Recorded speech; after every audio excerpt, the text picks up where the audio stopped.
கொலையை விட கொடியது எது? மது அருந்துவது, குழப்பம் செய்வது, அவதூறு கூறுவது, பொய் சத்தியம் செய்வது. இதில் உங்களுக்கு 2 ஆப்ஷன் இருக்கு.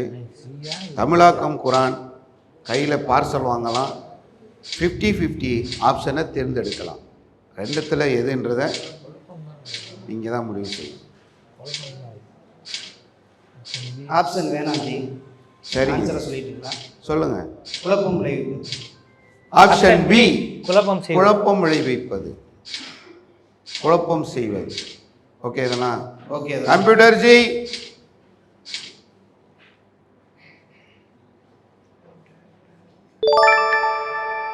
சரியான பதிலை சொல்லி ரூபாய் 1000க்கான காசோலையை அமீன் ஹாலித் குழுவினர் பெறுகிறார்கள். குழப்பம் செய்வது கொலையை விட கொடியது. அல் குரான் அத்தியாயம் 2 வசனம் 191.